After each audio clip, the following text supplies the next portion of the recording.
അതിനുശേഷിയും പ്രാപ്തി അവസരവും നൽകിയ സർവശക്തനായ ദൈവത്തിന് എല്ലാം സമർപ്പിക്കുകയും ആഗതരായി എല്ലാ പ്രിയപ്പെട്ടവരെ ക്രിസ്തുവിന്റെ ധന്യതയുള്ള നാമത്തിൽ വന്ദനം ചെയ്യുകയും ചെയ്യും. ശിക്ഷാകഥാന്റെ മുദ്രത്തോട്ടത്തിൽ ബഹുമാനിക്കുന്ന വിശ്വസ്തരായ കട്ടുമൃത്യന്മാർ കൂടെയുണ്ട്. സൂക്ഷിക്കുന്ന സ്ത്രീക്ക് വളരെ അഭിമാനകരമായി നിലനിൽക്കുന്ന ജോസഫ് കുടുംബം കുടുംബത്തിന്റെ മകനും സ്ത്രീകൾക്ക് കുറയാതെ എന്ന വിഷയത്തിനെ ഓർത്തിട്ടാണ് എല്ലാ പ്രിയപ്പെട്ടവരെയും പരിചിതരും ചിലവരിചിതരുമായ എല്ലാവരെയും വന്ദനം ചെയ്യുന്നു. മുഖവിലകളൊന്നും കൂടാതെ തിരുവനന്തപുരത്തിലേക്ക് പ്രവേശനം ചെയ്യുന്നു. ലൂക്കോസിന്റെ സുവിശേഷം 13-ാം അധ്യായം അതിന്റെ 6 മുതൽ 9 വരെയുള്ള വേദഭാഗങ്ങൾ. ലൂക്കോസിന്റെ സുവിശേഷം 13-ാം അധ്യായം 6 മുതൽ 9 വരെയുള്ള അവൻ അതിൽ ഫലം തിരിഞ്ഞു വന്നു. കണ്ടില്ല താനും. അവൻ തോട്ടക്കാരനോട്, ഞാൻ ഇപ്പോൾ 3 സംവത്സരമായി ഈ അത്തിയിൽ ഫലം തിരിഞ്ഞു വരുന്നു, കാണുന്നില്ല താനും. അതിനെ വെട്ടിക്കളക, അത് നിലത്തെ നിഷ്ഫലമാക്കുന്ന എന്തിനെ എന്ന് പറഞ്ഞു. അതിനവൻ, കർത്താവെ, ഞാൻ അതിന് ചുറ്റും കിളച്ച് വളമിടുവോളം ഈ ആണ്ടുകൂടെ നിൽക്കട്ടെ, മേലാൽ കായ്ച്ചെങ്കിലോ ഇല്ലെങ്കിൽ വെട്ടിക്കളയാമെന്ന് ഉത്തരം പറഞ്ഞു. വചനമെന്നാത്മാവിന്ദാഹം തീർപ്പാൻ അരുളുകദാസരിൽ വരമധികം പകരുകയാത്മാവിൻ തിരുശക്തിയാൽ നിറയുവാൻ നിൻ ജനങ്ങൾ പകരുകയാത്മാവിൻ തിരുശക്തിയാൽ നിറയുവാൻ നിൻ ജനങ്ങൾ കേൾക്കണേ എൻ പ്രാർത്ഥന,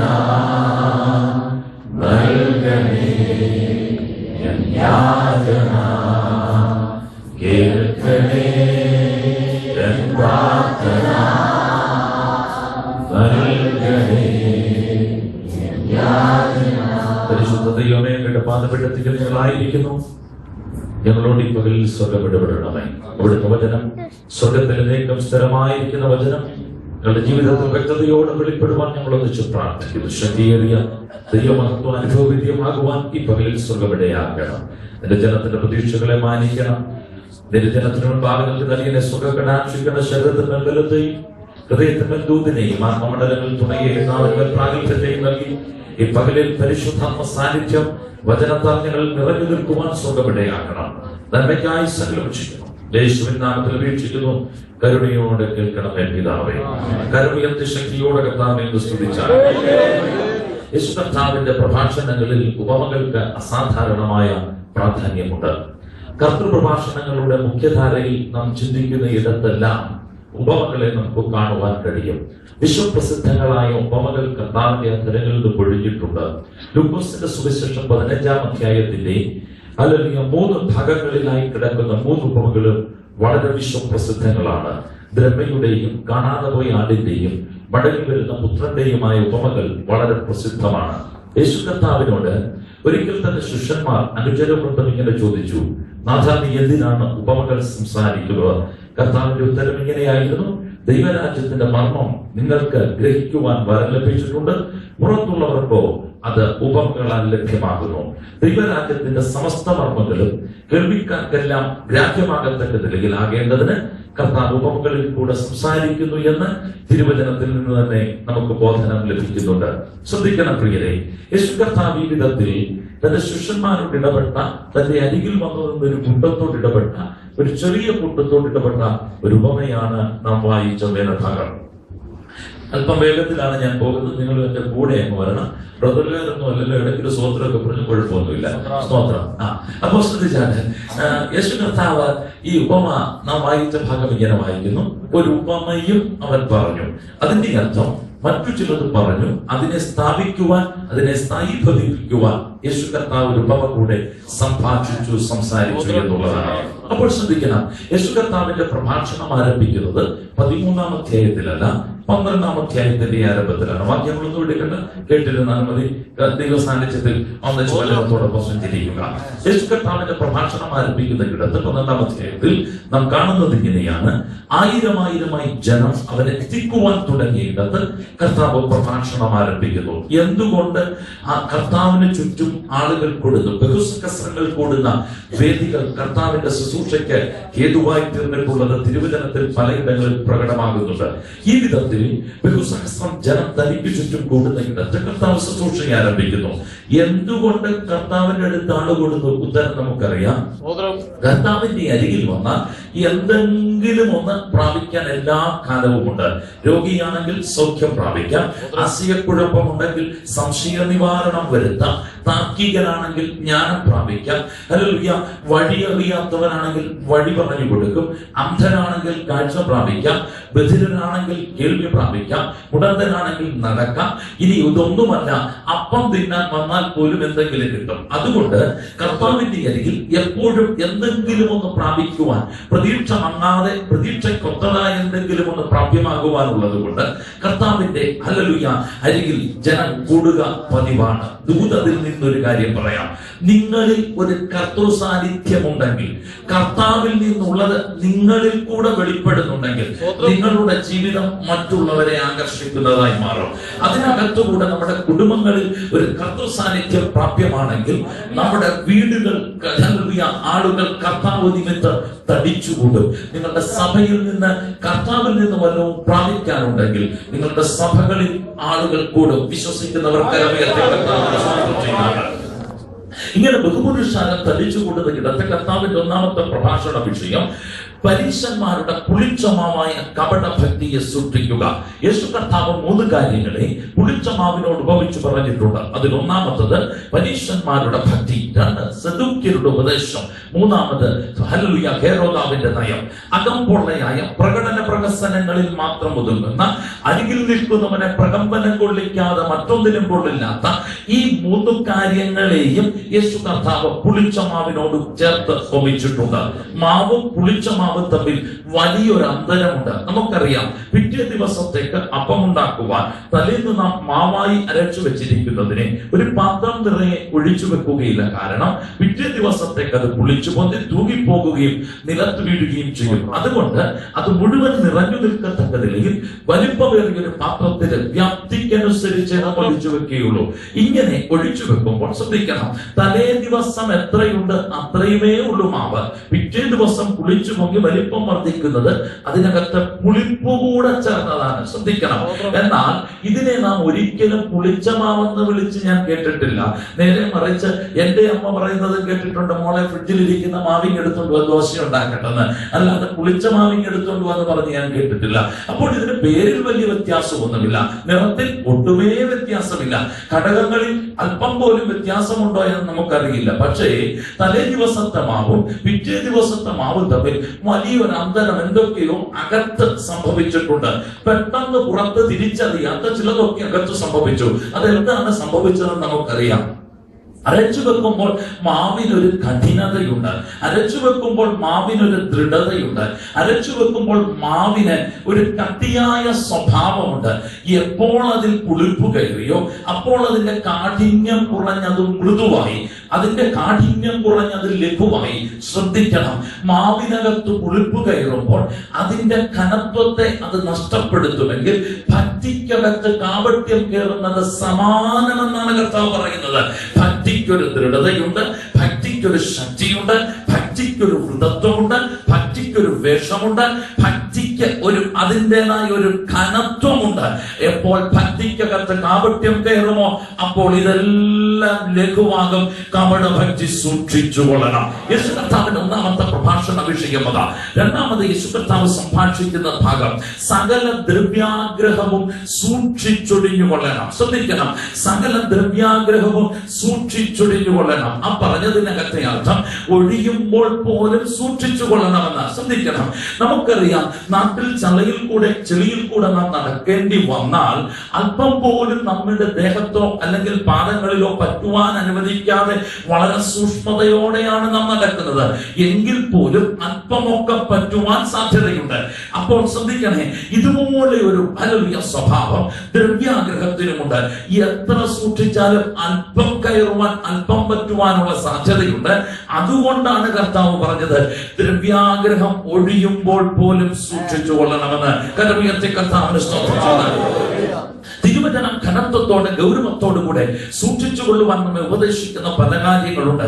അതിലൊന്നാണ് സൂക്ഷ്മത്തോടെ അജ്ഞാനികളായിട്ടല്ല ജ്ഞാനികളായി തന്നെ നടക്കണം. ശ്രദ്ധിക്കണം, ഈ ലോകത്തിൽ ഒരു ദൈവവൈതന്റെ നടപ്പ് ജ്ഞാനപൂർവമായിരിക്കണം. അല്പം പോലും വിഡിത്വം ആത്മീയ ജീവിതത്തിൽ പാടില്ലെന്നാണ് അതിന്റെ അർത്ഥം. ശ്രദ്ധിക്കണം, ആ പറഞ്ഞതിനെ പെട്ടെന്ന് ഒത്തിരി ആശയം ഗൗരവമുള്ളതാണെങ്കിലും ലഘൂകരിച്ചൊരു ഉദാഹരണത്തിലൂടെ ഞാൻ വ്യക്തമാക്കാം. പണ്ടൊക്കെ നമ്മുടെ നാടുകളിൽ 6 അടി 7 അടി 8 അടി പൊക്കത്തിൽ വലിയ മതിലുകൾ കെട്ടിയിട്ട് അതിനു മുകളിൽ ഹല്ലേലൂയ കുർത്തുമൂർത്തയാണികളോ കുപ്പിച്ചില്ലുകളോ ഒക്കെ നിരത്തി വെക്കുന്നതൊരു കാഴ്ചയായിരുന്നു. ഏകദേശം ഒരു 15 വർഷം 20 വർഷത്തെ കാലാന്തരത്തിൽ നാം നോക്കുമ്പോൾ കാണാം, ഈ വലിയ മതിലിൽ കൂടെ പൂച്ച മർജാരമാർഗം കാണാം. പൂച്ച നടക്കുന്നത് നമുക്ക് കാണുവാൻ കഴിയും.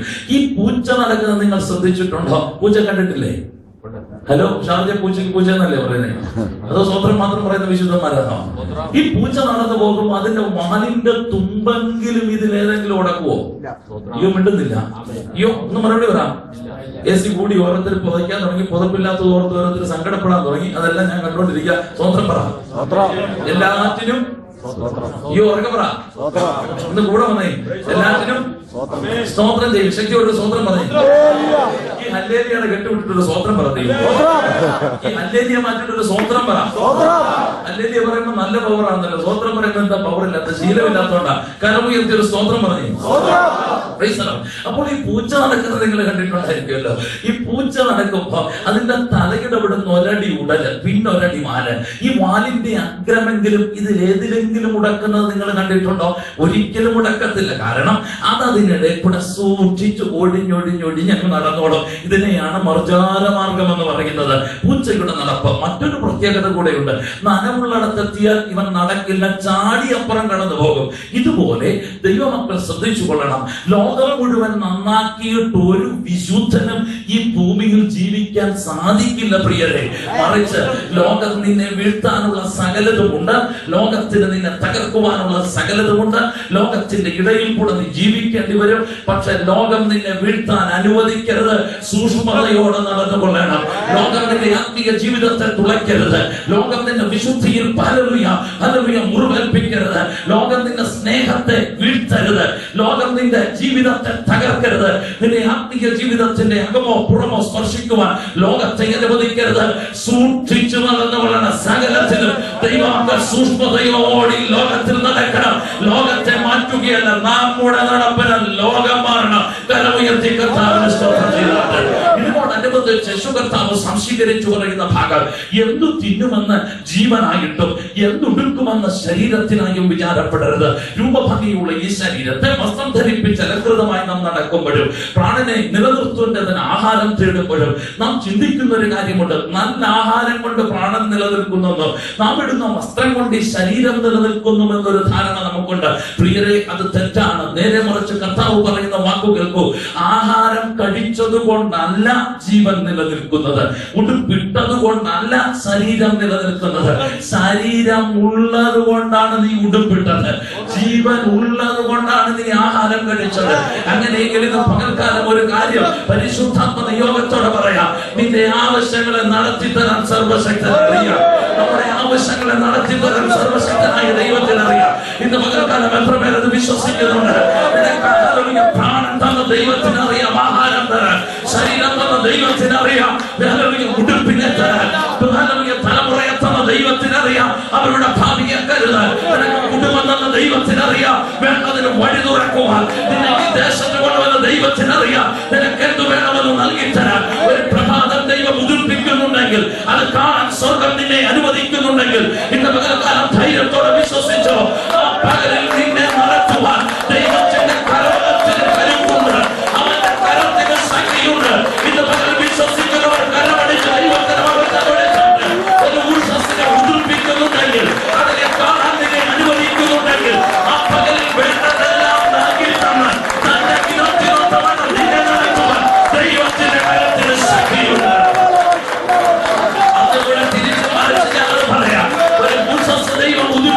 പറയുന്നുണ്ടെങ്കിൽ, അത് കാണാൻ ദൈവം നമ്മെ അനുവദിക്കുന്നുണ്ടെങ്കിൽ, ദൈവത്തിന് നടത്താൻ കരുത്തുണ്ടെങ്കിൽ, ഈ പകലിൽ ഓർത്തുകൊള്ളുക, ഹല്ലേലൂയ, എന്നെ നടത്താൻ കഴിയില്ലെങ്കിൽ ദൈവം ഒരു പ്രഭാതത്തെ ഉദിപ്പിക്കുകയില്ല പ്രിയരെ. ഉദിപ്പിച്ചാൽ താൻ അത് കാണാൻ ദൈവം എന്നെ അനുവദിക്കുകയില്ല. ഇത് രണ്ടും സംഭവിച്ചെങ്കിൽ അന്നൊരു പകലിൽ എനിക്ക് വേണ്ടത് കരുതാൻ ദൈവത്തിന്റെ കരുതലുണ്ട്. വിശ്വസിക്കുന്ന സ്തോത്രം പറയാൻ. ഇതിന്റെ താഴോട്ട് കയറി യേശു കർത്താവ് പറയുന്ന ഭാഗം ജ്ഞാനികളിൽ ജ്ഞാനിയായ ശലോമോനെ വെല്ലുവിളിച്ചുകൊണ്ടാണ്.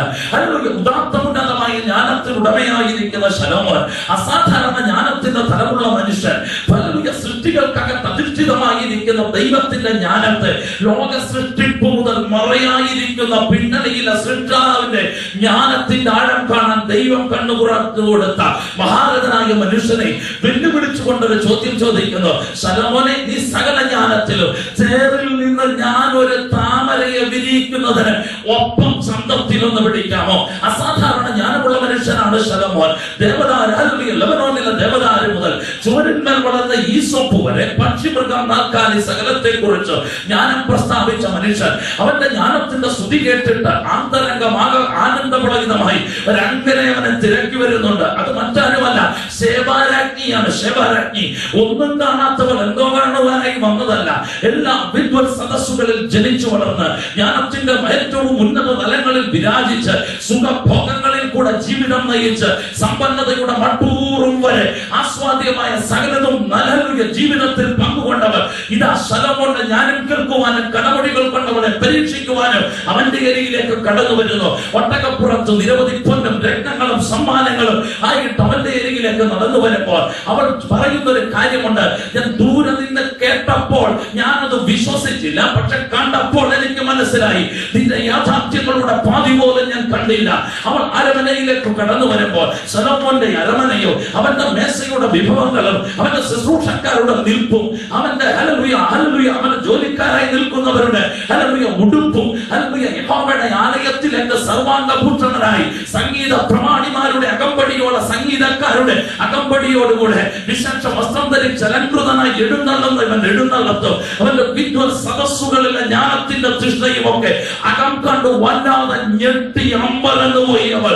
ശ്രദ്ധിക്കണം, ഈ മനുഷ്യന്റെ ഹല്ലേലൂയ ജ്ഞാനത്തെ ഉദാഹരിക്കുന്ന മറ്റൊരു ഭാഗം തിരുവചനത്തിലുണ്ട്. പലപ്പോഴും തിറവും തികവുമുള്ള ആത്മാക്കളെ ലഭ്യമാകേണ്ടതിന് വേണ്ടി നാം പ്രാർത്ഥനയിൽ ഉദ്ധരിക്കുന്ന ഒരു വാക്കാണ് ഹല്ലേലൂയ. വെട്ടുകുഴിയിൽ വെച്ചു തന്നെ കുറവ് തീർത്ത കല്ലുകളെ കൊണ്ട് ശലോമോൻ ആലയം പണിതു. ശ്രദ്ധിക്കണം, അബ്രഹാമും ഇസഹാക്കിനെ യാഗം കഴിച്ച മോറിയ മലയുടെ മുകളിൽ ദൈവത്തിന്റെ ആലയത്തിന് വേണ്ടി പ്രതിഷ്ഠിക്കപ്പെട്ട ഇടത്ത് ഹല്ലേലൂയ ദൈവത്തിന്റെ ആലയ നിർമ്മിതി നടക്കുമ്പോൾ 80,000 കല്ലുവെട്ടുകാരായ തൊഴിലാളികൾ ദൂരെ ഖനിഗർഭങ്ങളിൽ നിന്ന് വെട്ടിയെടുക്കുന്ന കല്ലുകൾ. ശ്രദ്ധിക്കണം, അസാധാരണ വലിപ്പമുള്ള ഈ ഹല്ലേലൂയ കരിങ്കല്ലുകളും വെണ്ണക്കല്ലുകളും ദൂരെ നിന്ന് കൊണ്ടുവരുമ്പോൾ ശ്രദ്ധിക്കണം പ്രിയരെ, 80,000 തൊഴിലാളികൾ പണിയെടുക്കുന്ന ഇടത്ത് ഒരു കല്ലിനോട് മറ്റൊരു കല്ലു ചേർക്കുവാൻ അതിന്റെ മീതെ ഒരു ഇരുമ്പായുധം തൊടേണ്ടാത്ത വിധത്തിൽ ഒരു കല്ലിൽ നിന്ന് അടുത്ത കല്ലിലേക്ക് കയറുന്ന കമനീയമായ കൊത്തുപണികൾ അതിനെ ഒന്ന് നിരപ്പാക്കുവാൻ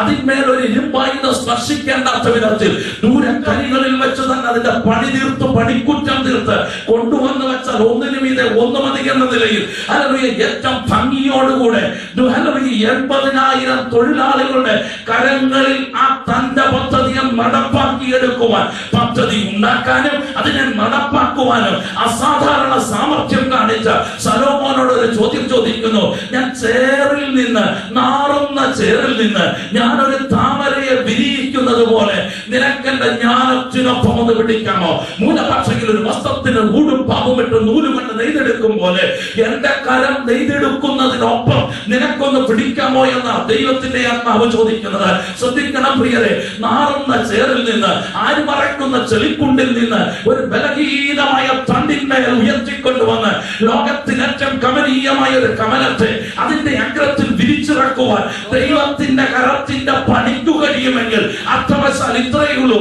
ഇൻപുട്ട് നോക്കാൻ ഔട്ട്പുട്ട് ഉളവാക്കാൻ കഴിയുന്ന എന്റെ ജ്ഞാനത്തിനൊപ്പം നിനക്കൊന്ന് പിടിക്കാമോ?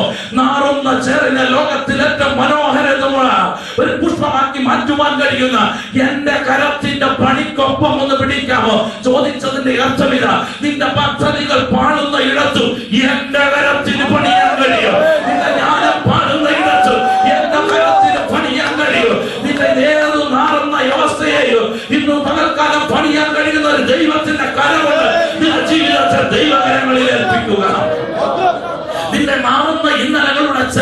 മേഘങ്ങളെ ഒരു ജലവിധാനം കൊണ്ട് മറയ്ക്കും പോലെ തന്റെ കൃപയുടെ അളവ് കൊണ്ട് മറച്ച് ലോകത്തിൽ ബലഹീനമെന്ന് തോന്നുമെങ്കിലും നിന്നെ നിലനിർത്തുവാൻ വേണ്ടതിനെ കൽപ്പിച്ചാക്കി നിന്നെ ലോകത്തിൽ ഏറ്റവും മാന്യനും മറ്റുള്ളവർക്ക് ആശ്വാസപ്രദനുമായി ഏവരെയും ആകർഷിക്കത്തക്ക നിലയിൽ മാന്യതയുടെ പുത്തൻ തലങ്ങളിലേക്ക് ഇന്ന് പകലിൽ പണിയാൻ കഴിയുന്ന ഒരു ദൈവത്തിന്റെ കരത്തിന്റെ ശക്തിയുണ്ട്. വിശ്വസിക്കുന്നവർ ദൈവത്തിന് സ്തോത്രം ചെയ്യട്ടെ.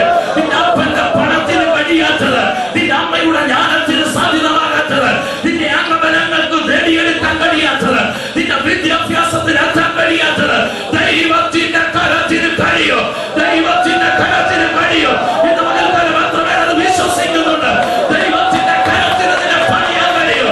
ദൈവത്തിന്റെ ജീവിതം പണിയട്ടെ, ദൈവത്തിന്റെ ഭാവി പണിയട്ടെ, ദൈവത്തിന്റെ കുടുംബം പണിയട്ടെ, ദൈവത്തിന്റെ പ്രൊഫൈൽ പണിയട്ടെ, ദൈവത്തിന്റെ സഭ പണിയട്ടെ. ഇന്ന് മകൾക്കാരെ ദൈവത്തിന്റെ കരത്തിൽ നിന്നെ തന്നെ പണിയാൻ കൊടുക്കുക. വീട് പണിയാതിരുന്നാൽ പണിയുന്നവൻ വൃഥാധ്വാനിക്കുന്നു.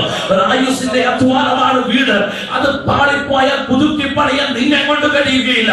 എന്നാൽ ഒരു പാളിച്ചയുമില്ലാതെ പണിയാൻ കഴിയുന്ന സർവശക്തന്റെ കരത്തിലേൽപ്പിക്ക് അവൻ പണിയട്ടെ. അതിന് പിന്നിൽ ഒരു നാശവും വരികയില്ല. വിശ്വസിക്കുന്നവർ കരമുയർത്തി കർത്താവിന് സ്തോത്രം ചെയ്താൽ യേശു കർത്താവ് ഇത് പറഞ്ഞ് അവസാനിപ്പിക്കുമ്പോൾ ശ്രദ്ധേയമായി മറ്റൊരു കാര്യമുണ്ട്. അടുത്ത കാര്യം കർത്താവ് പറയുന്ന ഇതാണ്: ചെറിയ ആട്ടിൻകൂട്ടമേ ഭയപ്പെടണ്ട, ഭയപ്പെടണ്ട. ശ്രദ്ധിക്കണം പ്രിയരെ, ആ പറഞ്ഞതിന്റെ അർത്ഥം എന്താ? ആള് കുറഞ്ഞത് കൊണ്ട് പേടിക്കേണ്ടെന്ന. അതിന്റെ അർത്ഥം എന്താ? ആള് കൂടുന്നത് കൊണ്ട് ധൈര്യപ്പെടേണ്ടെന്ന. പ്രിയരെ ശ്രദ്ധിക്കണം. കൂടെ ആളുള്ളതും അമ്മാച്ചന് കാശുള്ളതും അനിയന് മസിലുള്ളതും അപ്പന് ബാധ്യത ഹല്ലേലൂയ സമ്പാദ്യമുള്ളതും ഒന്നും കൊണ്ട് ആരും ധൈര്യപ്പെടരുത്. ഹല്ലേലൂയ. എന്നാൽ ഇന്ന് പകൽക്കാലം ധൈര്യപ്പെടാൻ ഒറ്റക്കാരിയുള്ള കർത്താവിന്റെ കൂടെ ഉണ്ടോ? കർത്താവിന്റെ കൂടെ ഉണ്ടെങ്കിൽ ഒന്നുമില്ലെങ്കിലും ധൈര്യം പ്രാപിക്കാം. കർത്താവിന്റെ കൂടെ ഉണ്ടെങ്കിൽ എല്ലാം നഷ്ടമാണെങ്കിലും ധൈര്യത്തോടെ ഇരിക്കാം. ഏറ്റവും അടുത്ത സഖിയായി തുണയായി കഷ്ടകാലത്ത് വിട്ടകരാത്തവരാൽ കർത്താവിന്റെ സാന്നിധ്യം നിന്റെ കൂടെ ഉണ്ടെങ്കിൽ ഇന്ന് പകൽക്കാലം ധൈര്യത്തോടെ സ്തോത്രം ചെയ്യാം. എല്ലാ മനുഷ്യരും അകലുമ്പോഴും ഇന്ന് പകലിൽ ഒരു ചുവട് പോലും അകന്നു നിൽക്കാത്ത സർവശക്തന്റെ സഹിത്വം നിന്റെ കൂടെ ഉണ്ടെങ്കിൽ എല്ലാവരും വിട്ടുപിരിഞ്ഞാലും ധൈര്യപ്പെടാം. എല്ലാവരും അഴിഞ്ഞകലിയാലും ഇന്ന് പകൽക്കാലം ധൈര്യപ്പെടാം. വിശ്വസിക്കുന്നവർ കരമടിച്ച് ദൈവത്തിന് മഹത്വം കൊടുക്കാറ്. എല്ലാ കാലത്തും ആശ്രയിക്കാൻ പറ്റിയത്, എല്ലാ കാലത്തും കൂടെ നിൽക്കാൻ പറ്റിയത്, എല്ലാ കാലത്തും കൂടെ നിർത്താൻ പറ്റിയത് കർത്താവ് മാത്രമേ ഉള്ളൂ.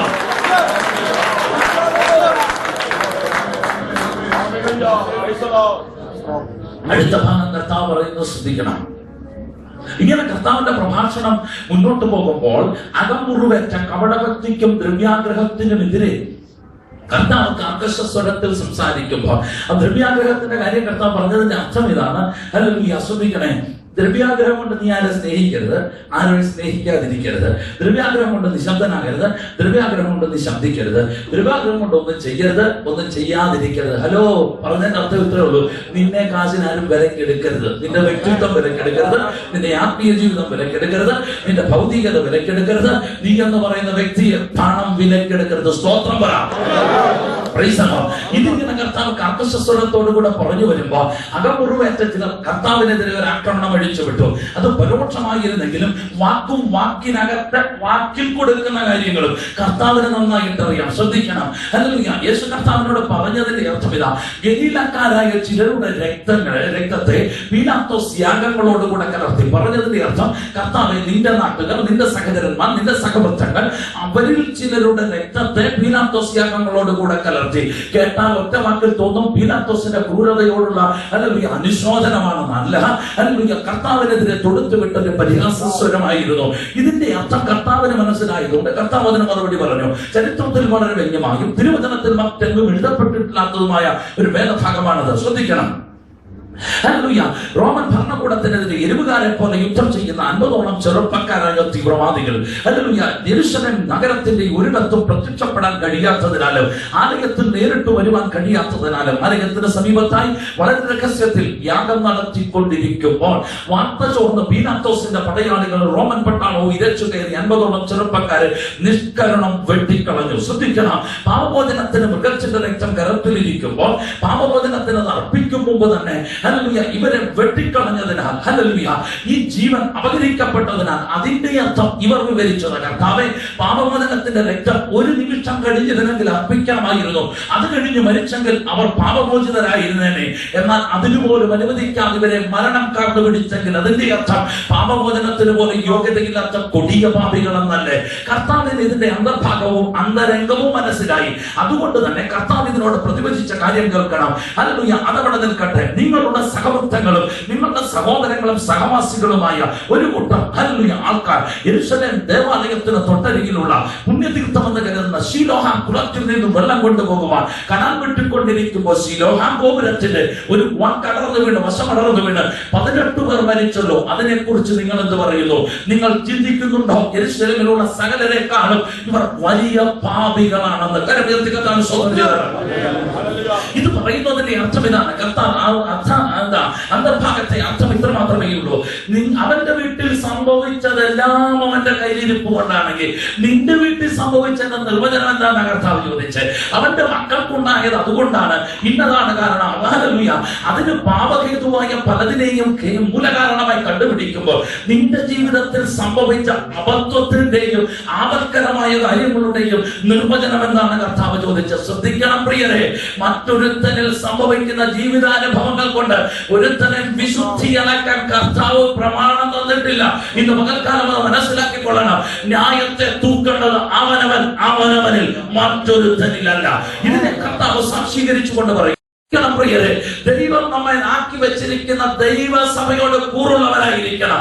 ചിലർക്ക് കർത്താവിനോട് ഭയങ്കര സ്നേഹമാണ്. ദൈവസഭയ്ക്ക് ഇവരെ കൊണ്ട് 5 പൈസയുടെ ഗുണമില്ല, പൈസയുടെ എണ്ണമല്ല പറഞ്ഞ് ഒരു പ്രയോജനവുമില്ല. ശ്രദ്ധിക്കണം, കർത്താവിനെ കുറിച്ച് പറയുന്ന കേട്ടാൽ നിൽക്കുന്ന മരം കൂടെ ചാഞ്ഞു പോകും. പക്ഷേ ഇവരെ കൊണ്ട് ദൈവസഭയ്ക്ക് ഒരു പ്രയോജനവുമില്ല.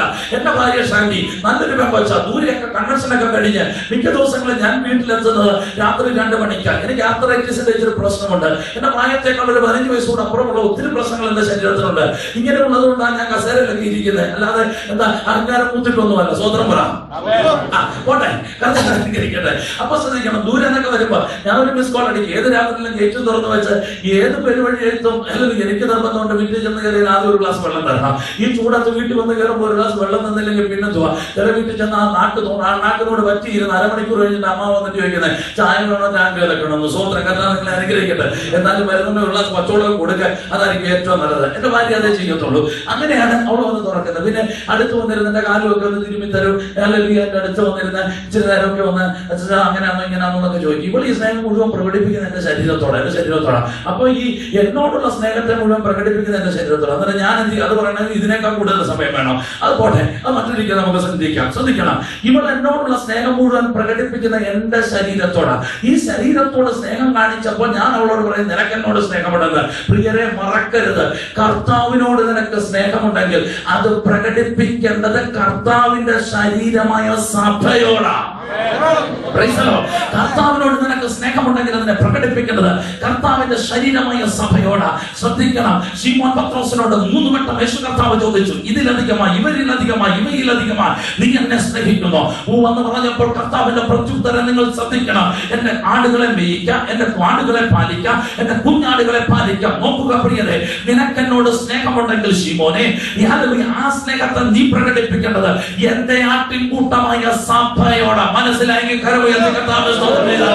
സ്വർഗം നിന്നെ നട്ടിരിക്കുന്ന ഇടത്ത് നീ ദൈവസഭയോട് കൂറുള്ളവനാകണം. പോകട്ടെ, ആ ഉപമയിൽ യജമാനൻ പ്രതീക്ഷയോടെ അത്തിയുടെ അരികിലേക്ക് നടന്നു വരിക. അത്തിയുടെ അരികിലേക്ക് നടന്നു വരുമ്പോൾ ദൂരെ നിന്ന് അത്തുന്ന അത്തി യജമാനെ കണ്ടിട്ട് അത്തി പറയുന്നു, വരിക യജമാനെ, എന്റെ തണലിൽ ആശ്വസിച്ചു കൊള്ളുക. അത്തിയുടെ തണൽ വളരെ പ്രാധാന്യമുള്ളതാണ്. ശ്രദ്ധിക്കണം പ്രിയരെ, അത്തിയുടെ തണൽ യഹൂദനെ സംബന്ധിച്ച് വളരെ പ്രാധാന്യമുള്ളതാണ്. എന്റെ ജീവിതത്തിന്റെ ഒരുപാട് സമയങ്ങൾ ചിലവഴിക്കുന്ന ഇടമാണ്. എന്നാൽ ദൂരെ നിന്ന് കടന്നു വന്ന അത്തിയുടെ തണലിലേക്ക് പ്രവേശനം ചെയ്ത് താഴ്ത്തടികളിൽ ഫലവത്തായത് വല്ലതും ഉണ്ടായെന്ന് നോക്കിയിട്ട് ശൂന്യമായി കിടക്കുന്ന അത്തിയോടെ യജമാനന്റെ പ്രതിവചനം ശ്രദ്ധിക്കണം. അത്തിയെ, ഞാൻ നിന്നെ നട്ടത് തണലിനല്ല, ഞാൻ നിന്നെ നട്ടത് ഫലത്തിനാ. അത്തി തണലിനായിരുന്നെങ്കിൽ തണൽ നൽകുന്ന ഒരു വൃക്ഷത്തെ ഞാൻ നട്ടേനെ. ശ്രദ്ധിക്കുക, ദൈവസഭയ്ക്കകത്ത് സ്വർഗം നിന്നെ നട്ടത് മറ്റൊരുത്തന് പകരക്കാരനാകാൻ അല്ല അല്ല അല്ല. മനസ്സിലാക്കി സ്തോത്രം പറഞ്ഞാൽ ഇന്നാള് മറന്നുപോയത് ഞാൻ ചെയ്തു, ഇന്നാള് വിട്ടുപോയത് ഞാൻ ചെയ്തു, ഇന്നാള് ചെയ്യേണ്ടത് ഞാൻ ചെയ്തു, ഇന്നാള് ചെയ്യാതിരുന്നത് ഞാൻ ചെയ്തു. ചോദ്യം അതൊന്നുമല്ല, നീ ചെയ്യേണ്ടത് നീ ചെയ്തോ. ഇന്ന് പകലിൽ പരിശുദ്ധാത്മാവിനെ ചോദിക്കാറുള്ള ചോദ്യമല്ല, സ്വർഗം നിന്നെ കുറിച്ച് ആഗ്രഹിക്കുന്ന വെളിപ്പെടുന്നുണ്ടോ? മറ്റൊരുത്തന് പകരക്കാരനാകാനല്ല സ്വർഗം ദൈവസഭയ്ക്കകത്ത് നമ്മെ നട്ടത്. അപ്പോൾ ശ്രദ്ധിക്കണം, അത്തിയുടെ രണ്ടാമത്തെ ഉത്തരം ഇതാണ്. യജമാനനെ എനിക്ക് വലിയ ഇലകൾ ഉണ്ടല്ലോ. അത്തിയുടെ ചരിത്രം ആരംഭിക്കുന്ന ഏതിലാണ്? അല്ലെങ്കിൽ ആദാമ്യ ലംഘനത്താൽ പാപത്തിന്റെ പരിണിത ഫലമായ നഗ്നത വെളിപ്പെട്ട് ഏതൻ മുഴുവൻ ആദാമ്യ ദമ്പതികൾ ഓടി നടന്ന് നഗ്നത മറയ്ക്കുവാൻ വഴി കാണാതിരിക്കുമ്പോൾ അവസാനം അത്തിയുടെ അരികിൽ ചെന്ന് അത്തിയില കൂട്ടി തുന്നി അരയാളെ കൊടുത്ത് നഗ്നത മറച്ചു നിൽക്കുന്ന മനുഷ്യൻ അത്തിയോട് ഇങ്ങനെ പറഞ്ഞു, എന്റെ വീഴ്ചയിലും എന്റെ തകർച്ചയിലും ഈ തോട്ടത്തിൽ ഇത്രയും വൃക്ഷങ്ങൾ ഉണ്ടെങ്കിലും എന്നെ സഹായിപ്പാൻ നീ മാത്രമേ ഉള്ളായിരുന്നു. അതുകൊണ്ട് ഈ തോട്ടത്തിലുള്ളതിൽ ഏറ്റവും നല്ലത് നീയാ. പ്രിയരെ, മറക്കല്ലേ, ഇത് കേട്ട ഉടനെ വല്യത്തി ഒച്ചത്തിയോട് പറഞ്ഞു കാണും, നോക്കടാ മോനെ, മനുഷ്യന് വേണ്ടത് ഇലയാ, ഫലമല്ല. മനുഷ്യന് വേണ്ടത് ഇലയാ. ഇന്ന് പകൽക്കാലം ഓർത്തുകൊള്ളുക, ഇല തിരയുന്നവരാണ് മനുഷ്യർ. നിനക്കുള്ളത് കൊണ്ട് അവന്റെ വീഴ്ച താങ്ങിയ, നിനക്കുള്ളത് കൊണ്ട് അവന്റെ തകർച്ച താങ്ങിയ, നിനക്കുള്ളത് അവന്റെ അവന്റെ ശോധനയ്ക്ക് അവസ്ഥകളെ പരിഹരിപ്പാൻ ഉതകിയ, അവന്റെ തെറ്റിനെ മറയ്ക്കാൻ നിന്റെ വാക്കു തകിയ, നീ അവന് നല്ലതാ എന്നുവരെ ഉണ്ട്, അന്നുവരെ മാത്രം. എന്നാൽ ശ്രദ്ധിക്കുക, മനുഷ്യൻ തിരയുന്ന നിലയാണെങ്കിലും ഇന്ന് പകൽ ദൈവസഭയോട് സ്വർഗത്തിന് കൈമാറാൻ ഒരു ദൂതുണ്ട്. ഇല തിരയുന്ന മനുഷ്യരുടെ ഇടയിൽ ഫലം തിരയുന്ന യജമാനനുണ്ടെന്ന് സഭ മറക്കരുത്. മറ്റുള്ളവർ നിന്നെ കുറിച്ച് നല്ലത് പറയുമ്പോഴും ദൈവത്തിന്റെ ഹിതം അതിൽ സുസാധ്യതമാകുന്നെന്ന് അർത്ഥമില്ല. ഇന്ന് പകലിൽ അതിനകത്തുകൂടെ ദൈവഹിതത്തെ സാധ്യതമാക്കുന്നു എന്ന് ഇന്ന് പകലിൽ ചിന്തിച്ചു കൊള്ളണം. യജമാനോട് അത്തി പറയുന്ന 3 ഉത്തരം ഇതാണ്. യജമാനെ, നിനക്ക് ഇല വേണ്ടെങ്കിൽ, അല്ലെങ്കിൽ തണൽ വേണ്ടെങ്കിൽ പിന്നെ നിനക്ക് എന്താണ് വേണ്ടത്? യജമാനൻ പറയുന്നത്, എനിക്ക് വേണ്ടത് തണലല്ല, എനിക്ക് വേണ്ടത് ഇലയല്ല, എനിക്ക് വേണ്ടത് ഫലമാണ്. എന്താണ് ഫലത്തെ കുറിച്ച് യജമാനൻ ഇത്രയധികം ചിന്താകുലനാകുവാനുള്ള കാരണം? ഉത്തരം അവിടെ തന്നെ നമുക്ക് വ്യക്തമാകും. തണലെന്ന് പറയുന്നത് പ്രതിബിംബവും ഫലമെന്ന് പറയുന്നത് പ്രതിഫലനവുമാണ്. അല്ലെങ്കിൽ ഇംഗ്ലീഷിൽ പറഞ്ഞ ഇച്ചിരി കൂടെ മനസ്സിലാകും. തണലെന്ന് പറയുന്നത് ഇമേജും ഫലമെന്ന് പറയുന്നത് ഇൻസൈഡുമാ. ഇൻസൈഡിൽ ഇരുന്നാൽ പോരാ, ഇൻസൈഡ് ഔട്ട്സൈഡിൽ വരണം. ശ്രദ്ധിക്കണം, മറ്റൊന്നിലും വെളിപ്പെടാത്തൊരു വീര്യം അത്തിക്ക് ഫലത്തിൽ മാത്രമായി നിറയ്ക്കുവാൻ കഴിയും. അത് മറ്റൊന്നുമല്ല. അത് ഇങ്ങനെയാണ് നാം ചിന്തിക്കുന്നത്. ഹിസ്കിയ രാജാവ് മരിക്കത്തക്ക രോഗം പിടിച്ച് അവൻ കിടക്കുമ്പോൾ മരണത്തിന്റെ വിധിക്കുറിപ്പുമായി പ്രവാചകനെ അവന്റെ സവിധത്തിലേക്ക് ദൈവമയക്കുമ്പോൾ കരഞ്ഞു വിലപിച്ച് ആയുസിന്റെ ദൈർഘ്യത്തിന് വേണ്ടി നിലവിളിച്ചവന് വേണ്ടി ആയുസിനെ നീട്ടിക്കൊടുക്കുമ്പോൾ സംഭവ്യമാകുന്ന ഒരു കാര്യമുണ്ട്. പ്രവാചകനോട് ദൈവത്തിന്റെ ആലോചന നിമിത്തം അവൻ പറയുന്നു, നിനക്ക് മരണത്തിന് ഹേതുവാകേണ്ടുന്ന ഒരു മുറിവ്, ഒരു പരു നിന്റെ ദേഹത്തുണ്ട്, അത് നിന്റെ മരണത്തിന് ഹേതുവാ. അതിനെ പൊറുപ്പിക്കുവാൻ അത്തിപ്പഴ കട്ട കൊണ്ടുവന്ന് നിന്റെ മുറിവിന്മേൽ പുരട്ടുക. ശ്രദ്ധിക്കണം പ്രിയരെ, മറ്റൊരുത്തരിൽ എഴുതപ്പെട്ട മരണത്തിന്റെ വിധി പോലും മായിക്കുവാൻ കരുത്തുള്ള ഒരു വീര്യം നിന്റെ അകത്തു കിടക്കുമ്പോൾ സ്വയം ചെയ്യുന്നതിൽ തൃപ്തനാകാതെ, മനുഷ്യർ പറയുന്നതിൽ തൃപ്തനാകാതെ, ഇന്ന് പകലിൽ നിന്നെ കുറിച്ചും ദൈവം ആഗ്രഹിക്കുന്ന ആ ദൈവഗീതം ഇന്ന് പകലിൽ പുറത്തു വരട്ടെ. ഇന്ന് പകൽക്കാലം നിന്റെ അകത്തൊരു വീര്യം കിടപ്പുണ്ട്. മറ്റാർക്കും തിരിച്ചറിയാൻ കഴിയാത്തൊരു ശക്തി കിടപ്പുണ്ട്. യജമാനന്റെ ഒരു പ്രതീക്ഷ കിടപ്പുണ്ട്. ഇതുവരെ തുറക്കപ്പെടാത്തൊരു ഭണ്ഡം പോലെ, അതിനകത്തുള്ള സുഗന്ധദ്രവ്യം പോലെ മുട്ടി അടയ്ക്കപ്പെട്ട് കിടക്കുന്ന ഒരു സ്ഥലമുണ്ട്. സുഗന്ധദ്രവ്യം തുറച്ചു വെച്ചിരിക്കുന്ന ഒരു ഭരണി പോലെ, സുഗന്ധ തൈലത്തെ തുറക്കാതിരിക്കുന്ന ഒരു ഭരണി പോലെ അകത്തളത്തിൽ അസാധാരണമായ ഒരു വീര്യം ഇന്ന് പകൽക്കാലം നിന്റെ അകത്ത് ഉറങ്ങി കിടപ്പുണ്ട്. യജമാനന് വേണ്ടത് അതാണ്. മനുഷ്യന്റെ നല്ല വാക്കും സ്വയം തൃപ്തിയുടെ മണ്ഡലങ്ങളും വിട്ട് ദൈവസഭയിൽ പകലിൽ പുറത്തു വരട്ടെ. യേശുവിന്റെ അധികാരമുള്ള നാമത്തിൽ അസാധാരണമായ വീര്യത്തെ അകത്തളത്തിൽ നിറച്ചു വെച്ച് മരണത്തിന്റെ വിധി പോലെ മരിക്കുവാൻ അധരങ്ങളിൽ കരുത്തും അധികാരവും ഉള്ളത് ഇതുവരെ കാലം മൂടിക്കിടക്കുന്ന മണ്ഡലങ്ങളെ വിട്ട് അധികാരത്തോടെ പകലിൽ പുറത്തു വരട്ടെ. യേശുവിന്റെ നാമത്തിൽ നിനകത്ത് വ്യാപരിച്ചു നിൽക്കുന്ന ആ ദൈവശക്തിയുടെ പ്രകാശം നിനക്ക് സ്വർഗ്ഗം പകർന്ന അധികാരത്തിന്റെ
ഇടപെട്ടതെന്നും നിങ്ങൾക്ക് തിരിച്ചറിയാം. നോക്കൂ, ഫലം കായ്ക്കാതെ നിൽക്കുന്ന നോക്കിയിരുന്ന് ചുറ്റുപാടുകളെ കെട്ടിയടച്ചിരിക്കുന്ന ഒരു ഭാഗത്തെയാണ് മുന്തിരിത്തോട്ടം എന്ന് പറയുന്നത്. ഇതിനകത്ത് നിൽക്കുന്നതെല്ലാം പ്രതീക്ഷ നൽകുന്ന മുന്തിരിവള്ളികളാണ്. എന്നാൽ ഇവിടെ നാം കാണുന്നു മുന്തിരിവള്ളിയിൽ നിന്ന് ഇല മുതൽ വേറെ വ്യത്യസ്തതയുള്ള, അടിമുടി വ്യത്യസ്തതയുള്ള, പടർപ്പിലും പന്തലിപ്പിലും വ്യത്യസ്തതയുള്ള, ഫലത്തിലും നിലനിൽപ്പിലും വ്യത്യസ്തതയുള്ള, നിൽപ്പിലും കായ്പിലും വ്യത്യസ്തതയുള്ള ഒരു വൃക്ഷത്തെ യജമാനൻ നട്ടു. പ്രകൃതിക്കൊരു തത്വമുണ്ട്, സ്വാഭാവികമായി കൂട്ടത്തിൽ ചേരാത്തത് പുറന്തള്ളപ്പെടും. എന്നാൽ ഇവിടെ പുറന്തള്ളപ്പെടാതെ അതീത തോട്ടത്തിനകത്തു തന്നെ നിൽക്കുന്നു. എന്താണ് കാരണമെന്ന് അവിടെ എഴുതിയിട്ടുണ്ട്. യജമാനൻ നട്ടത. ശ്രദ്ധിക്കണം, വേറെ പൊട്ടിയതല്ല, അബദ്ധത്തിൽ കയറിയതല്ല, ആരോ എറിഞ്ഞപ്പോൾ വന്നതല്ല, എങ്ങനോ ഉരുവായതുമല്ല, മറിച്ച് യജമാനൻ ഒരു ഹിതപ്രകാരം അതിനെ നട്ടതാ. ദൂത് ശ്രദ്ധിക്കുക, അടുത്തിരിക്കുന്ന വ്യക്തികളിൽ നിന്ന് തികഞ്ഞ വ്യത്യസ്തതയോടെ ദൈവസഭയാകുന്ന തോട്ടത്തിനകത്ത് സ്വർഗം നിന്നെ നട്ടെങ്കിൽ വേറെ പൊട്ടിയതാണെന്ന് വിചാരിക്കരുത്, അപ്പൻ പെന്തക്കോസിലായൊന്ന് കയറിയതാണെന്നും വിചാരിക്കരുത്, അബദ്ധത്തിൽ എന്നോ ഒരു യോഗത്തിന് പോയത് കൊണ്ട് സംഭവിച്ചതാണെന്നും വിചാരിക്കരുത്. സ്വർഗസ്ഥനായ ദൈവം നിന്നെ നട്ടതാ. ആ വ്യത്യസ്തത ഒന്നുകൂടെ ആഴത്തിൽ ഞാൻ പറയാം. ഞാനും അടുത്തിരിക്കുന്ന വ്യക്തിയും പ്രാപിച്ച വിശ്വാസം ഒന്നായിരിക്കുമ്പോൾ വിശ്വാസത്തിന്റെ ആഴത്തിന് വ്യത്യാസമുണ്ട്. ആത്മാവ് ഒന്നായിരിക്കുമ്പോൾ ഫലത്തിനും വരത്തിനും വ്യത്യാസമുണ്ട്. Hallelujah, hallelujah. പ്രാപ്യമായ ദൈവശക്തി ഒന്നായിരിക്കുമ്പോൾ എന്നിൽ നിറഞ്ഞു നിൽക്കുന്ന സ്വാധീനത്തിനും എന്നിൽ നിന്ന് പുറത്തേക്ക് കൊടുക്കുന്ന സൂക്ഷ്മമണ്ഡലങ്ങൾക്കും വ്യത്യസ്തതയുണ്ട്. ഞാൻ പ്രാപിച്ച ദൈവ കൃപയൊന്നായിരിക്കുമ്പോൾ അടുത്തിരിക്കുന്ന വ്യക്തികളിൽ നിന്ന് കൃപയുടെ കരുത്തിന് വ്യത്യാസമുണ്ട്. സമാന ദർശനങ്ങളുള്ളവരാണെങ്കിൽ പോലും ദർശനത്തിന്റെ ആഴത്തിനും വ്യാപ്തിക്കും പരപ്പിനും വ്യത്യസ്തതയുണ്ട്.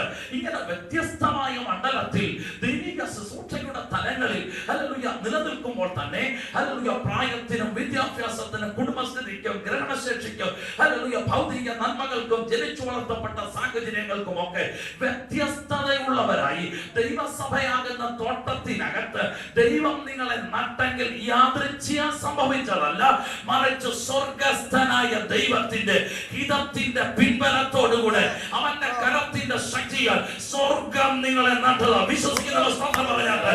ദൈവസഭയ്ക്കകത്ത് ഒരുവനും വന്നത് യാദൃച്ഛികമല്ല. ദൈവസഭയ്ക്കകത്ത് സ്വർഗം നിനക്ക് ഇടം തന്നെങ്കിൽ അതിന് പിന്നിൽ യജമാനന്റെ ഒരു ഹിതം ബാക്കി നിൽപ്പുണ്ട്. അങ്ങനെയെങ്കിൽ ചിന്തിക്കുക, സഭയാകുന്ന തോട്ടത്തിനകത്ത് യജമാനനാണ് ഈ അത്തിയെ നട്ടതെങ്കിൽ ഇതിനെ പിഴുതുകളയുവാൻ ഒരു ശക്തിക്കും കഴിയുകയില്ല. നിന്റെ കാലങ്ങൾ നിഷ്ഫലമായി നിന്നിട്ടും തോട്ടക്കാരൻ വെട്ടിക്കളയാഞ്ഞതെന്ന കാരണമുണ്ട്. ഇതിനെ നട്ടത് യജമാനന്റെ കരമാ. ഇന്ന് പകൽക്കാലം വിശ്വസിച്ചു, സ്വർഗമാണ് എന്നെ നട്ടതെങ്കിൽ എന്നെ പിഴുതുകളയുവാൻ ഒരു ശക്തിക്കും കഴിയുകയില്ല, ഒരു വ്യക്തിക്കും കഴിയുകയില്ല, ഒരു കൂട്ടുകെട്ടിനും കഴിയുകയില്ല, ഒരു പ്രതികൂലങ്ങൾക്കും കഴിയുകയില്ല. കൺമുന്നിൽ നിലനിൽപ്പിനെതിരായി കരുത്തോടെ ഉയർന്നു പോകുന്ന പ്രതിബന്ധത്തെ കണ്ടിട്ട് ശക്തിയോടെ പകലിൽ ആത്മാവിന്റെ ദൂതിന്റെ വീര്യത്തോടുകൂടെ നിന്നെ അധരം തുറന്നു പറഞ്ഞു, സ്വർഗമാണ് എന്നെ നട്ടതെങ്കിൽ എന്നെ പിഴുതുകളയുവാൻ ഒരു പ്രശ്നത്തിനും കഴിയുകയില്ല, എന്നെ പിഴുതെറിയുവാൻ ഒരു പ്രതിസന്ധിക്കും കഴിയുകയില്ല. എന്റെ പകൽക്കാലം വിശ്വാസത്തോടെ പറഞ്ഞു, ദൈവമാണ് എന്നെ നട്ടതെങ്കിൽ എന്നെ നട്ട ഇടത്തു നിന്ന് പിഴുതുകളയുവാൻ ഒരു ശക്തിക്കും കഴിയത്തില്ല. ഇന്ന് പകലിൽ നിലനിൽപ്പിന് നേരെ കരുത്തോടെ പ്രതിബന്ധങ്ങളും പ്രതിസന്ധികളും അണിനിരക്കുന്ന കണ്ടിട്ട് എങ്ങനെ ദൈവമായി പിടിച്ചു നിൽക്കുമെന്ന് അകം ഉരുകി ചോദിക്കുന്ന നിന്റെ ചോദ്യത്തിന് പരിശുദ്ധാത്മാവിന്റെ ഉത്തരമാണിത്. ഇന്ന് പകൽക്കാലം ഏറ്റെടുത്തു, സ്വർഗമാണ് നിന്നെ നട്ടതെങ്കിൽ പിഴുതുകളയാൻ കഴിയുകയില്ല. സ്വർഗമാണ് നിന്നെ നട്ടതെങ്കിൽ നിന്നെ നശിപ്പിക്കുവാൻ കഴിയുകയില്ല. ദൈവമാണ് നിന്നെ നട്ടതെങ്കിൽ നിന്നെ മുടിച്ചു കളയാൻ ഒരു ശക്തിക്കും കഴിയുകയില്ല. വിശ്വസിക്കുന്നവർ കരമടിച്ച് ഇന്ന് പകൽക്കാലം ദൈവം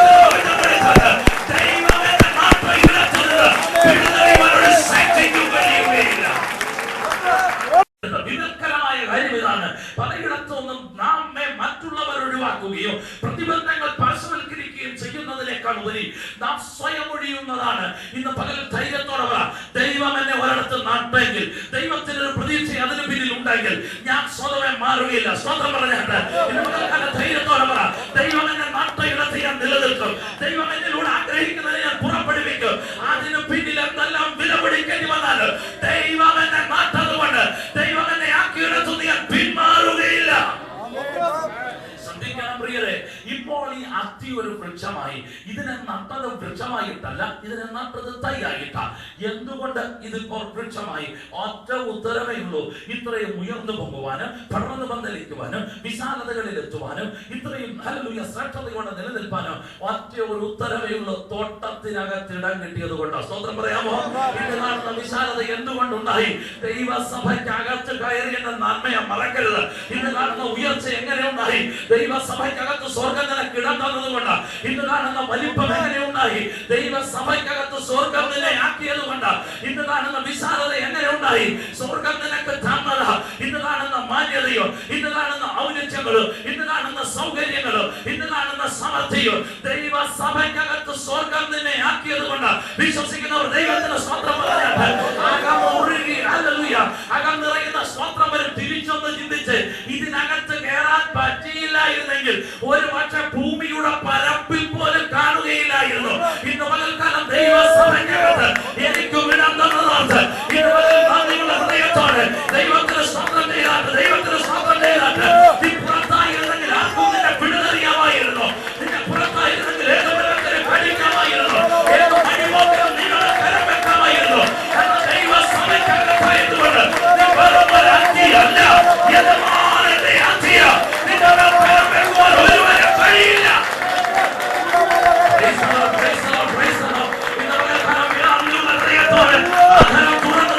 സ്തോത്രം ചെയ്യും. സമയാകുന്ന പാത്രത്തിനകത്ത് നീ എനിക്ക് വിടുന്നത് ഇതുവരെ നദിയോടെ ദൈവത്തിന്റെ സ്തോത്രം ചെയ്താൽ. ശ്രദ്ധിക്കണം പ്രിയരെ, ഈ സഭയാകുന്ന തോട്ടത്തിനകത്ത് നിന്നാണ് ഈ ഉയർച്ച ഉണ്ടായതെങ്കിൽ നീ ഉയർന്നു പോകുന്നതിനനുസരിച്ച് ഹല്ലേലൂയ തോട്ടത്തോട് നിന്റെ വിധേയത്വവും ചേർന്ന് നിൽക്കുന്ന മനോഭാവവും ഉണ്ടാകണം. വേരുകൾ ആഴത്തിൽ തോട്ടത്തോട് ദൃഢതയോടെ ബന്ധപ്പെട്ട് നിൽക്കണം. ശ്രദ്ധിക്കണം, ദൈവമാണ് നിന്നെ ഉയർത്തിയതെങ്കിൽ ഏതു നിമിഷവും വീഴാതിരിപ്പാൻ നിന്നെ സ്വർഗമാക്കിയ ദൈവസഭയോട് നീ കൂറുള്ളവനായിരിക്കണം, കൂറുള്ളവനായിരിക്കണം. എങ്ങനെ അറിയാം ഇതിനകത്ത് വന്നതാ നന്മയെന്ന്?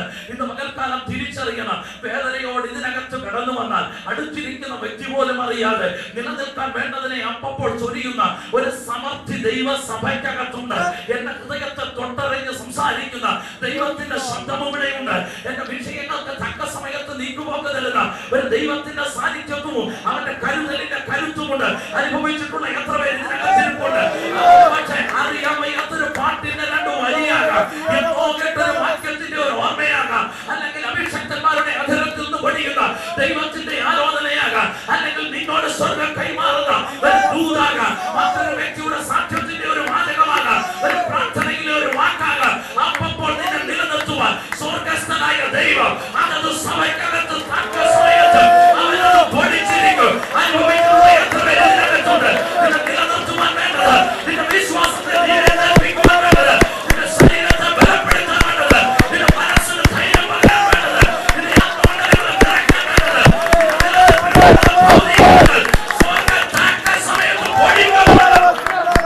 ഫലം കെടുത്തുന്നവനാ. ഫലം കായ്ക്കാത്ത വിശ്വാസി ദൈവസഭയ്ക്ക് ബാധ്യതയാ. മറക്കരുത് പ്രിയരെ. നോക്കൂ, ഒരു വ്യക്തിക്ക് വേണ്ടി ദൈവം തന്റെ സഭയെ തകർക്കില്ല, എന്നാൽ തന്റെ സഭയ്ക്ക് വേണ്ടി ഒരു വ്യക്തിയെ തകർക്കാൻ ദൈവം മടിക്കില്ല. നോക്കുന്നു, നിഷ്കരുണം ഛേദിച്ചു കളയുവാൻ യജമാനൻ ആജ്ഞ കൊടുക്കുമ്പോൾ ഇത് തോട്ടക്കാരൻ പറഞ്ഞു, ഇല്ല യജമാനെ ഒരാണ്ട് കൂടെ നിൽക്കട്ടെ, ഞാൻ അതിന് ചുറ്റും ഒന്ന് കിളയ്ക്കാം, ഒന്ന് വളമിടാം, ഒരു പുതിയ പരിഗണന ഞാൻ അതിന് കൊടുക്കാം. മേലാൽ കായ്ച്ചെങ്കിലോ 7 വർഷം കൊണ്ട് അത്യതായിരിക്കുമെന്നിരിക്കട്ടെ. 7-ാം വർഷം നോക്കി, 8-ാം വർഷം നോക്കി, 9-ാം വർഷവും ഫലം ശൂന്യം. 10-ാം വർഷത്തിൽ കിട്ടുന്ന പുതിയൊരു പരിഗണന കൊണ്ട് 20 വർഷമായി 30 വർഷമായി വിശ്വാസത്തിന്റെ പാരമ്പര്യങ്ങൾ ദൈവത്തിനേറി പോകുന്നതല്ലാതെ ഇന്നും ദൈവം ആഗ്രഹിക്കുന്ന ചെയ്യാൻ കഴിയുന്നില്ലെങ്കിൽ കണ്ണുകൾ നിറച്ച് പ്രാർത്ഥിക്കാം. പുതിയ കിളവരാൻ, പുതിയ മുളമിടാൻ, പുതിയ പരിഗണന തരാൻ, പുതിയൊരു വിടുതൽ തരാൻ, നിഷ്ഫലമാക്കുന്ന ഏതോ മണ്ഡലത്തിലും ഒരു വിടുതൽ തരാൻ യജമാന മനസ്സാ. ശബ്ദമുയർത്തി പ്രാർത്ഥിച്ചാണ്, ശബ്ദമുയർത്തി പ്രാർത്ഥിച്ചാണ്. കർത്താവേ, ഇന്ന് പകരം ദൈവം എന്നോട് ഇടപെട്ടതുപോലെ എന്റെ ഇന്ന വിഷയത്തിൽ ഒരു വിടുതൽ തന്നാൽ നീ ആഗ്രഹിക്കുന്ന ഫലം ഞാൻ തരാം. ശരീരത്തിലുള്ള സൗഖ്യം